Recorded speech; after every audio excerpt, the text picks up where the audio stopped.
আসসালামু আলাইকুম। কেমন আছেন সবাই? আশা করি ভালো আছেন। যে যেখানে আছেন সুস্থ থাকুন, ভালো থাকেন। আজকে রান্না করব আমি গরুর মাংস আর মাছ। আমি রান্না করব টমেটো দিয়ে মাছ রান্না করব আজকে।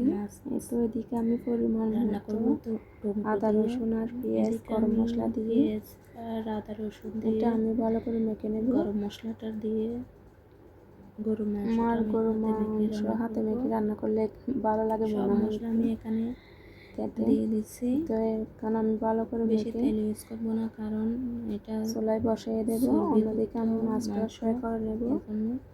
এই তো এই মাছটা আপনারা কি নামে চিনেন জানি না, আমার নামটা মাছের নামটাই ভুলে গেছি। আমি দেশে অনেকবার খাইছি, এখানে এসেও খাইছি, তারপরে মাছের নামটাই জানি না। আমি যে মাছ ফ্রাই করছি সেটা দিয়ে মাছটা রান্না করবো। এদিকে আমি পেঁয়াজটা বেছে একটু রসুন দিয়ে নিয়েছি। আমি একটু পানি দিয়ে দেবো যাতে পেঁয়াজটা পুড়ে না যায়। মাংসটা একটু অন্যদিকে আমি গরম মাংসটা একটু নেড়ে দেবো। বসিয়ে দিয়েছি।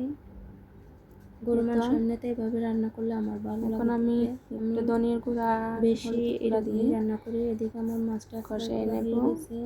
মশলাটা মাছের তেল দিয়ে রান্না করব। মাছটা আমি টমেটো দিয়ে দিয়েছি এখানে 3টা ছোট ছোট টমেটোগুলো বেশি বড় না করেছি, ওই তেল দিয়ে রান্না করতেছি। এদিকে আমি একটু রসুন দিয়ে এটাও একটু গরম মাংসটা আর একটু নেড়ে দিয়ে যাতে পুড়ে না যায় আমি একটু পানি দিয়ে পরিমাণ মতো জল দিয়ে দেবো মাছের তরকারিতে।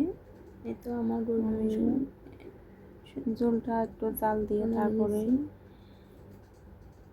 মাছটা দিয়ে দেবো। তো আমার গরুর মাংসটাও একটু নেড়ে দিয়েছি। আমি গরুর মাংসটা একটু কষানোতে দিয়েছি। এখন হলুদ আর জিরার মাছটা দিয়ে দেবো। আমার দিয়ে রান্না করবো। এটা আমি কাঁচামরিচ দিয়ে রান্না করতেছি। আমার ঘরের মধ্যে লাল মরিচের গুঁড়া ছিল না আজকে,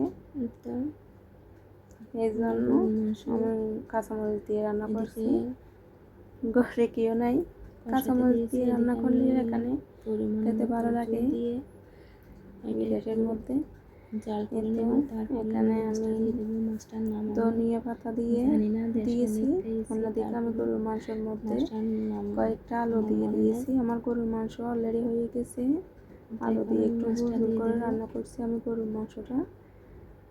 তো এই মাছটা এমনি এভাবে রান্না করলে ভালো লাগে, এমনি কাঁচা যদি রান্না করি তাও খেতে ভালো লাগে। এই মাছটা এমনি আমার অনেক পছন্দের মাছ বলতে গেলে।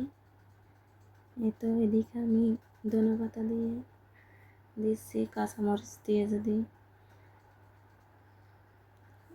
এভাবে রান্না করি মাছটা আমার খুব ভালো লাগে খেতে।